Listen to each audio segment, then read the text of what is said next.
ते कारभारीन चौरंगाच्या खुरा.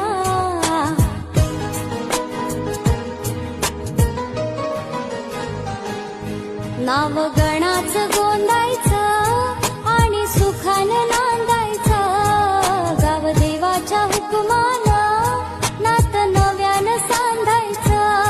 भेट दिली ही गाव देवानं, भेट